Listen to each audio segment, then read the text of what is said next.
जब भी मेरे घर में कोई बीमार होता तब उसको डॉक्टर के बजाय हमारे शहर के मशहूर बाबा के पास ले जाया जाता। पता नहीं बाबा ऐसा क्या करते, वो इंसान जाता तो रोता पीटता था लेकिन बड़ा खुश होकर वापस आता। और ये भी एक खास बात थी कि वो बाबा सिर्फ लड़कियों का ही इलाज करते थे। हमारे खानदान की जितनी भी लड़कियां जो भी अभी 18 साल की नहीं हुई थी, उन सब का इलाज बाबा के यहाँ ही होता था। मैं काफ़ी छोटी थी और मुझे पता ही नहीं था कि वहाँ ऐसा क्या होता है कि ये परेशान हाल जाती हैं और बड़ी खुशी खुर्रम वापस आती हैं। आखिर इसी राज को सोचते हुए मैं भी बड़ी हो गई। मैं खुश अखलाक लड़की थी, कभी किसी से लड़ाई नहीं करती थी, हर किसी से प्यार से पेश आती थी। मैं बहुत ज़्यादा पढ़ाकू नहीं थी लेकिन फिर भी स्कूल के ग्रेड्स बहुत अच्छे आते थे। इसी तरह ज़िंदगी अच्छी गुजर रही थी और आज मेरा बर्थडे था, मेरा 16वां बर्थडे। इस बार मुझे इस बर्थडे की बहुत खुशी थी क्योंकि मुझे पता चला था कि मेरे पापा मुझे इस बार कुछ स्पेशल गिफ्ट देने वाले हैं। लेकिन जैसे ही रात के 12 बजे और मैं 16 साल की हुई तो मेरे पेट में दर्द होना शुरू हो गया। मेरे पापा पीर बाबा के पक्के मुरीद थे। पापा को उनके दरबार से छुट्टी ही नहीं मिलती थी कि मेरी गिरती सेहत पर वो कभी ध्यान ही नहीं देते। जब तक मेरी माँ जिंदा थी उन्होंने मेरा ख्याल रखा। फिर जब मैं 14 साल की हुई तो मेरी माँ इस दुनिया को छोड़कर चली गई। जब मैं 16 साल की हुई तो ये पेट का दर्द मेरी जान का दुश्मन बन गया। मैंने कई बार अपने पापा से पेट दर्द की शिकायत की लेकिन उन्होंने ध्यान ही नहीं दिया। मैं घर में हमेशा अकेली होती थी और घर का सारा काम भी मुझे ही करना पड़ता था और सारा दिन उन्हें मेरी फिक्र ही नहीं होती थी। ऐसा नहीं था कि मेरे पापा मुझसे प्यार नहीं करते थे, मेरी परवाह नहीं करते थे। मैं उनकी इकलौती बेटी थी और मैं उन्हें बहुत प्यारी थी, लेकिन वो शुरू से ही एक लापरवाह इंसान थे। फिर एक रात उन्हें घर आने में देर हो गई तो मैंने दरवाजे को कुंडी अंदर से लगा ली, लेकिन डर के मारे मेरा बहुत बुरा हाल था। मोहल्ले के आवारा लड़कों को शायद खबर हो गई थी कि पापा को आज घर आने में देर हो जाएगी, तो उन्होंने मेरे घर के इर्द गिर्द घूमना शुरू कर दिया। मेरे पास एक छोटा सा मोबाइल था। मैंने पापा को फ़ोन करने की कोशिश की तो पता चला मोबाइल में तो नेटवर्क ही नहीं है। मैं बहुत घबराई हुई थी। जैसे जैसे रात होती जा रही थी मेरे पेट का दर्द भी बढ़ता जा रहा था। फिर अचानक से मुझे ऐसा लगा जैसे कि कोई दीवार कूद कर मेरे घर में आया हो। फिर क्या था, मेरी तो जान ही निकल गई। मैंने अपने आप को कमरे में बंद कर लिया और डर की वजह से मेरा बुरा हाल था। मैं अपने कमरे में बेड पर बैठी हुई थी, तभी अचानक से दरवाजे पर दस्तक हुई।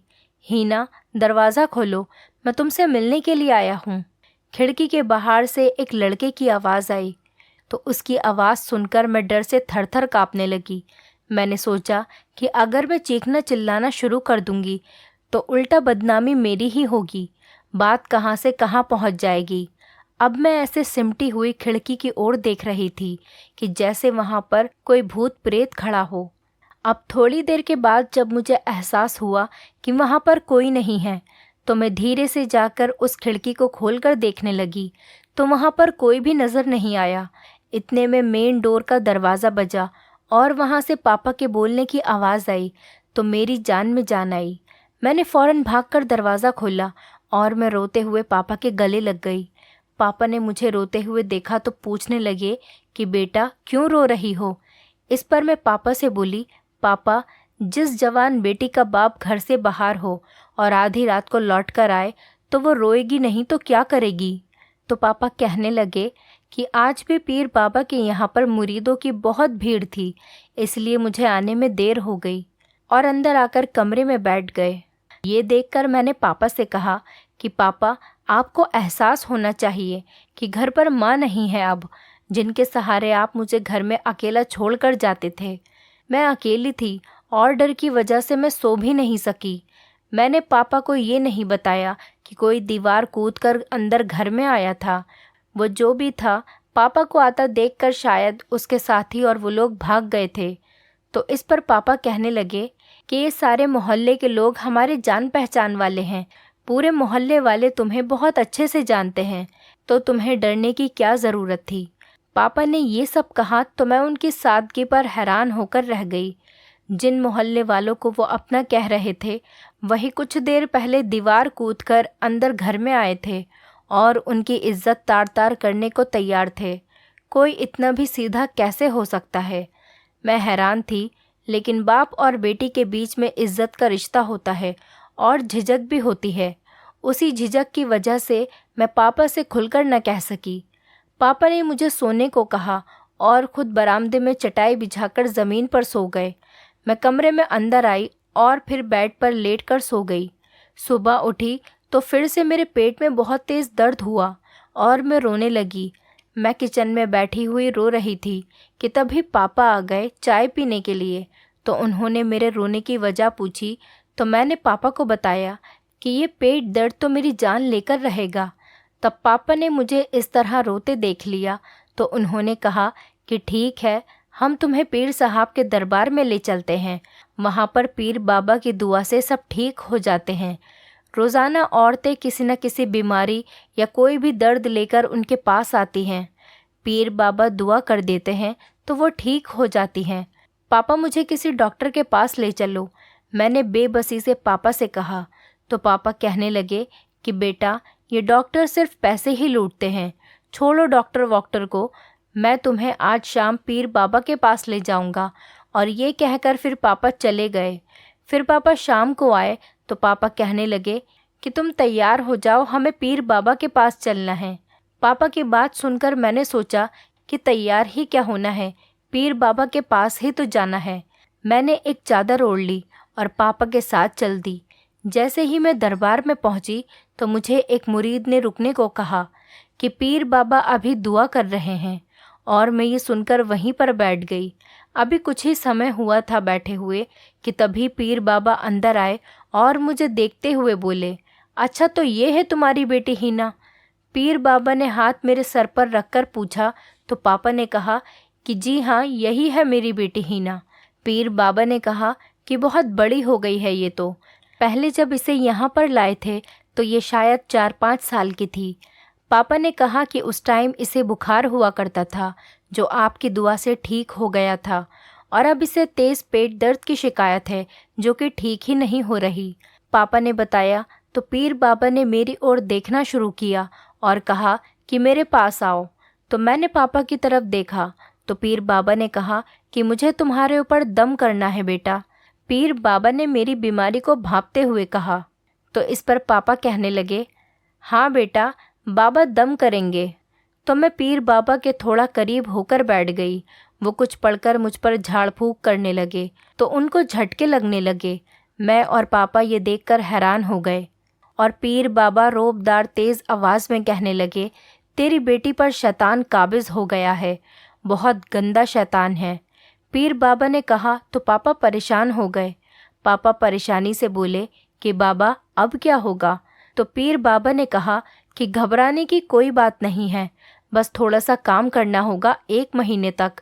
1 महीने तक झाड़ फूंक करना होगा, शैतान अपने आप भाग जाएगा, वरना कभी भी नहीं जाएगा। पीर बाबा से पापा ने कहा कि ठीक है, मैं इसे रोज़ाना 1 महीने तक आपके दरबार में रोज़ लाता रहूँगा। पापा ने कहा तो पीर बाबा ने कहा कि नहीं नहीं, बहुत गंदा और बड़ा शैतान है, इसीलिए तुम्हें यहाँ दरबार में अपनी बेटी को छोड़कर जाना पड़ेगा। मैं रोज़ाना इस पर झाड़ फूंक कर दिया करूँगा, और जब तक इसका झाड़ फूंक होता रहेगा इसको किसी के सामने जाने की इजाज़त नहीं होगी। पापा ने कहा कि पीर बाबा, आप इसे दरबार में रखें और इसके साथ मैं भी यहीं पर रहूँगा। तो ये सुनकर पीर बाबा को गुस्सा आ गया और कहने लगे, क्या तुझे मुझ पर भरोसा नहीं है? मैं तेरा पीर हूँ पिछले 20 सालों से। क्या तुम ये समझ रहे हो कि मैं तुम्हारी बेटी के साथ कुछ गलत करूँगा? पीर बाबा नाराज़ हुए तो पापा ने उनकी बात मान ली। मैं हैरान हो गई और पापा से कहने लगी कि वो 1 महीने के लिए मुझे यहाँ छोड़कर कैसे जा सकते हैं। लेकिन पापा ने कहा कि परेशान ना हो बेटी, मैं यहाँ पर आता जाता रहूँगा। लेकिन पीर बाबा ने कहा कि झाड़ फूंक के दौरान इसे किसी से बात करने या मिलने की इजाज़त नहीं दी जाएगी। फिर मैंने सोचा कि पापा को पीर बाबा पर इतना अंधा विश्वास है तो ज़रूर कोई ना कोई बात तो होगी, इसीलिए मैंने उनकी बात मान ली। लेकिन फिर भी मेरा दिल घबरा रहा था। मैं कभी भी इतने दिन तक घर से बाहर नहीं रही थी। इन लोगों ने मुझे एक कमरे में बंद कर दिया था और थोड़ी देर के बाद एक नौकरानी खाना लेकर आई और मुझे खाना देने लगी। मैंने उससे पूछा कि पीर बाबा मुझे कब तक झाड़ फूँक करेंगे, तो उसने कहा कि दिन में तो पीर बाबा मर्दों को झाड़ फूँक करते हैं और रात को औरतों को। तो ये बात सुनकर मेरे पैरों तले से ज़मीन खिसक गई। पता नहीं क्यों मेरे साथ कुछ गलत होने का मुझे शक हो रहा था। रात को खाने के बाद पीर बाबा मेरे कमरे में आ गए। मैं उन्हें देखकर खड़ी हो गई तो उन्होंने मुझे बैठने के लिए इशारा किया। मैं उनके सामने बैठ गई। फिर उन्होंने मुझ पर कुछ झाड़ फूँक करना शुरू कर दिया। तो मुझे ऐसा लग रहा था जैसे कोई जादू टोना या फिर वो मंत्र पढ़ रहे हैं। मैं उनके होठों को देखकर समझने की कोशिश कर रही थी कि वो कौन सा जाप कर रहे हैं, लेकिन शायद वो समझ गए थे, इसीलिए आंखें बंद करने को कहने लगे। उन्होंने ऐसा कहा तो मैं चौंक गई, क्योंकि वो समझ गए थे कि मैं कुछ समझने की कोशिश कर रही हूँ कि वो क्या पढ़ रहे हैं। इसलिए उन्होंने मुझे आंखें बंद करने के लिए कहा। जब झाड़ फूँक किया जाता है तो आंखें बंद करनी होती हैं, वरना झाड़ फूँक का असर नहीं होता है। पीर बाबा ने मुझसे ऐसा कहा तो मैंने उनके कहने के मुताबिक आंखें बंद कर ली। कुछ दिन तक तो ऐसे ही झाड़ फूँक करता रहा तो मैं भी आराम से हो गई कि चलो कुछ भी गलत नहीं हो रहा है। झाड़ फूँक के साथ साथ मुझे दवाइयाँ भी दी जा रही थी और दवाइयों से मेरा पेट दर्द ठीक हो गया और फिर मुझे सुकून मिला। इसी बीच पापा आते रहते, लेकिन उन्हें मुझसे मिलने नहीं दिया जाता था। मुझे अंदर से उनकी आवाज़ सुनाई देती थी। वो मुझसे मिलना चाहते थे, लेकिन उन्हें इजाज़त नहीं दी जाती थी। पर मुझे इस बात की खुशी हुई थी कि पापा मेरा ख्याल रखते हैं और रोज़ाना ही मेरी खैरियत पूछने के लिए आते जाते रहते हैं। सब कुछ ठीक चल रहा था। मुझे लगा कि मैं बिना वजह ही पीर बाबा पर शक कर रही हूँ। वो वैसे नहीं थे जैसा मैं उन्हें समझ रही थी। 1 महीने के बाद जब झाड़ फूँक पूरा हो गया तो पापा मुझे लेने के लिए पीर बाबा के दरबार में आए। पापा मुझे खिड़की से अंदर आते हुए दिखाई दे रहे थे। मैं फ़ौरन दरवाजे के पास गई तो दरवाज़ा बाहर से बंद था। मुझे अंदर ही पीर बाबा और पापा की आवाज़ें सुनाई दे रही थी, जिसे सुनकर मेरे पैरों तले से ज़मीन खिसक गई। पापा ने कहा कि मैं अपनी बेटी को लेने के लिए आया हूँ। तो इस पर पीर बाबा ने पापा से कहा कि तुम्हारी बेटी तो यहाँ से काफ़ी अरसे पहले ही अपने पुराने किसी आशिक के साथ भाग गई। ये सुनकर तो जैसे मेरे सर पर आसमान गिर पड़ा। ये पीर बाबा क्या बोल रहा था? पापा ने कहा कि तुम झूठ बोल रहे हो, मेरी बेटी ऐसी नहीं है। मेरी बेटी मुझे वापस करो, वरना मैं बहुत बुरा करूँगा तुम लोगों के साथ। पीर बाबा के 2 मुरीद अंदर दाखिल हुए। मैंने चीखना चिल्लाना शुरू कर दिया और पापा को ये बताने की कोशिश करने लगी कि मैं अंदर यहाँ पर मौजूद हूँ, लेकिन दोनों ने मुझे इस कदर कसके से पकड़ रखा था और मेरे हाथ पीछे बांध दिए, मेरे मुंह में कपड़ा ठूस दिया। इन दोनों ने मुझे कुर्सी से बांध दिया। अब मैं अपने आप को छुड़ाने की कोशिश कर रही थी। मैं चिल्ला रही थी, लेकिन सब कुछ बेकार था। मैं बिल्कुल बेबस हो चुकी थी। मुझे कुछ भी समझ नहीं आ रहा था कि ये सब क्या हो रहा है। मुझे बाहर से पीर बाबा और पापा के लड़ने की आवाज़ें आ रही थी और मुझे अब महसूस हो रहा था कि पीर बाबा के मुरीद पापा को मार रहे हैं। तो मेरा दिल टूटकर बिखर रहा था। मेरे पापा के साथ इतना बुरा हो रहा था, वो भी इस दरबार में, जिस दरबार को वो 20 सालों से अपना उस्ताद मानते आ रहे थे। दोनों मुरीदों में से एक बाहर गया और जब वो वापस आया तो उसके हाथ में एक इंजेक्शन था। उनमें से एक ने मेरा हाथ पकड़ा और दूसरे ने मुझे इंजेक्शन लगाया। जैसे ही मुझे इंजेक्शन लगा, थोड़ी ही देर में मैं बेहोश हो गई। जब मुझे होश आया तो मेरे पैरों तले से ज़मीन खिसक गई, क्योंकि मैं जहाँ पर थी वो बिल्कुल एक नई जगह थी और वहाँ पर 3-4 पहरेदार खड़े थे। यानी कि इन लोगों ने मुझे पकड़ने के बाद अपना ठिकाना ही बदल दिया था और मुझे दूसरी जगह ले आए थे। इस वक्त मेरे हाथ पांव खुले हुए थे और मेरे मुंह पर पट्टी भी नहीं बंधी थी। मैं वहाँ से उठकर भागना चाहती थी, लेकिन मुझे चक्कर आ गए और मैं वहीं पर गिर गई। मैं एक बार फिर से उठना चाहती थी तो उसके मुरीदों ने मुझे पकड़ लिया। ये लोग शायद मुझे दूसरे शहर ले आए थे। एक तो मुझे अपनी इज्जत की पड़ी थी कि अब वो यहाँ मेरे साथ क्या करेंगे, और दूसरी ओर मुझे अपने बाप की पड़ी थी कि मेरे पापा के साथ इन लोगों ने क्या किया होगा। मेरे पापा की ईमानदारी ने सब कुछ बिगाड़ दिया था। मेरी ज़िंदगी में तो एकदम से तूफान आ गया था। थोड़ी देर बाद पीर बाबा कमरे में दाखिल हुए और अपने मुरीदों को बाहर जाने का इशारा किया। उसके मुरीद बाहर चले गए तो वो मेरे करीब आया और मेरे साथ ज्यादती करने की कोशिश करने लगा, लेकिन मेरे पास में रखा फूलदान उठाकर मैंने उसके सर पर ज़ोर से दे मारा और उसके सर से खून निकलने लगा। मेरा वार इतना तेज़ था कि पीर बाबा वहीं पर गिर पड़े और अब मेरे पास यही मौका था वहाँ से भाग निकलने का। इससे पहले कि उसके मुरीद अंदर आ जाते तो मेरे लिए काफ़ी मुसीबत खड़ी हो जाती। मैंने खिड़की का जायज़ा लिया तो वहाँ से भागना आसान था। मैंने अपनी चादर ओढ़ ली और खिड़की से कूदकर भागने की कोशिश की। मैं अपनी कोशिश में कामयाब हो गई थी। ये कमरा शायद घर के पीछे के आखिरी कोने में बना था, जहाँ से मुझे निकलने में आसानी हो गई, क्योंकि पीर बाबा के मुरीद आगे पहरा दे रहे थे। शायद उनका ध्यान पीछे नहीं गया कि मैं पीछे से भी भाग सकती हूँ। किस्मत मेरा साथ दे रही थी। काफ़ी देर के बाद मैं दीवार के बाहर आ गई और सड़क पर भागने लगी।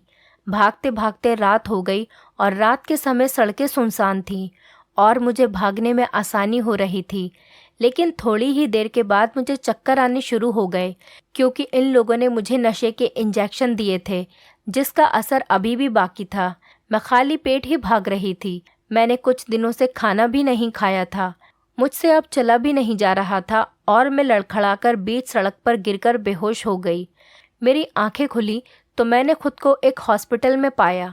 मैंने उससे पूछा कि मुझे यहाँ पर कौन लेकर आया है, तो उसने मुझे बताया कि डॉक्टर साहब की नाइट ड्यूटी थी और वो अपनी ड्यूटी ख़त्म करके अपने घर वापस जा रहे थे, तो उन्होंने तुम्हें रास्ते में बेहोश पाया और उठाकर यहाँ ले आए। उसने मुझसे कहा कि शुक्रिया अदा करो कि तुम्हें रात में डॉक्टर जैसा इंसान मिल गया, वरना रात के इस पहर तो सड़कों पर शैतान ही घूमते हैं। मैंने नर्स से कहा कि मैं डॉक्टर साहब से मिलना चाहती हूँ और उनका शुक्रिया अदा करना चाहती हूँ। उन्होंने मुझे बचाया है, मैं उनकी शुक्रगुजार हूँ। नर्स ने उन्हें बुलाया तो मैंने उन्हें देखा तो वहाँ 25 साल का एक खूबसूरत इंसान था। मैंने उसका शुक्रिया अदा किया और कहा कि मुझे मेरे पापा के पास छोड़ाओ। उन्होंने मुझसे कहा कि तुम्हें अभी आराम करने की ज़रूरत है, और डॉक्टर साहब ने मुझसे मेरे पापा का नंबर भी मांगा ताकि वो पापा को बुला सकें, लेकिन पापा का नंबर बंद जा रहा था। ये सुनकर मैं ज़ोर ज़ोर से रोने लगी। तो डॉक्टर ने मुझसे रोने की वजह पूछी तो मैंने उन्हें बता दिया कि मेरे साथ क्या क्या हुआ है। डॉक्टर साहब, मुझे लगता है कि उन्होंने मेरे पापा को कुछ नुकसान पहुंचा दिया है, तभी उनका नंबर भी बंद आ रहा है। मैंने कहा तो डॉक्टर साहब ने मुझे दिलासा दिया और अगले ही दिन मुझे मेरे घर ले गए। मैंने उन्हें अपना पता बताया तो वहाँ वो खुद ही मुझे अपनी गाड़ी से छोड़ने आ गए। डॉक्टर साहब को देखकर मैं हैरान थी कि कहाँ वो पीर बाबा दीन धर्म को इस्तेमाल करके लोगों को लूटने वाला, और कहाँ ये डॉक्टर साहब जैसे नेक दिल इंसान जो बिना कोई शर्त के मुझे मेरे पापा के पास पहुंचा रहे थे। वरना पीर बाबा ने तो मुझे मेरे बाप से अलग कर ही दिया था। मैं पूरे रास्ते यही दुआ कर रही थी कि मेरे पापा को कुछ ना हुआ हो, और जैसे ही मैं घर में दाखिल हुई तो देखा कि मेरे पापा चारपाई पर पड़े हुए हैं और उनके हाथ पैर और सर में पट्टी बंधी हुई थी, यानी कि पीर बाबा के मुरीदों ने उन्हें मार मार कर उनकी हालत ख़राब कर दी थी। पापा ने मुझे देखा तो रोने लगे और कहने लगे कि मेरी बच्ची, मुझे माफ़ कर दे। मैंने खुद तुझे उस दरिंदे के हवाले कर दिया। मैं तेरी हिफाजत न कर सका। इन लोगों ने मेरी इतनी बुरी हालत कर दी कि मैं खुद से पानी भी नहीं पी पा रहा हूँ। मोहल्ले के कुछ लोग आ जाते हैं मेरी खिदमत करने के लिए। मुझे मेरी जान की फ़िक्र नहीं थी, मुझे सिर्फ तुम्हारी इज्जत की फ़िक्र थी। और इन 10 दिनों में मैंने खूब दुआएं की।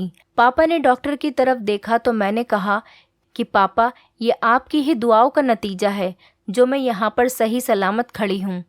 मेरी माँ जिंदा होती तो आज मेरे लिए दुआएं करती, लेकिन बाप की दुआओं में कितना असर होता है आज ये बात साबित हो गई। और मैंने अपनी आप बीती एक एक करके पापा को सब कुछ सुना दी कि कैसे उन्होंने मुझे बेहोशी का इंजेक्शन दिया और मुझे दूसरे शहर ले गए। मैं कैसे वहाँ से भागी और फिर मुझे डॉक्टर जैसे शरीफ इंसान मिल गए। मेरी सारी बात सुनकर पापा ने डॉक्टर साहब का शुक्रिया अदा किया कि उन्होंने जो मेरी मदद की थी। डॉक्टर साहब ने कहा कि हम पुलिस से कंप्लेंट कर देते हैं। पीर बाबा और उसके मुरीदों को जेल जाना चाहिए, क्योंकि आज तो आपकी बेटी की इज्जत बच गई है। ऐसा न हो कि कल किसी और की बेटी इनकी हवस का निशाना बन जाए। और डॉक्टर साहब अपनी गाड़ी में बैठाकर हम दोनों को पुलिस स्टेशन ले गए। जैसे ही एफआईआर हुई तो पुलिस ने पीर बाबा और उनके चेलों को गिरफ्तार कर लिया। इनका रिकॉर्ड चेक किया गया तो पता चला कि इन्होंने न जाने कितनी लड़कियों के साथ ये गलत काम कर चुके हैं। ये लोग झाड़ फूंक के चक्कर में न जाने कितनी औरतों की ज़िंदगी बर्बाद कर चुके हैं और आज जेल में बंद हैं। और कुछ दिन बाद डॉक्टर साहब ने अपने छोटे भाई का रिश्ता मेरे लिए मेरे घर पर भेजा, तो मैं ये देखकर हैरान रह गई कि उनका भाई भी डॉक्टर की पढ़ाई कर रहा था और मुझे यकीन ही नहीं हो रहा था कि एक भविष्य के डॉक्टर के साथ मेरी शादी होने जा रही है। आज मैं अपने पति के साथ एक अच्छी ज़िंदगी गुजार रही हूँ और पीर बाबा और उसके चेले जेल की चक्की पीस रहे हैं। दोस्तों, उम्मीद करती हूँ आपको हमारी कहानी पसंद आई होगी।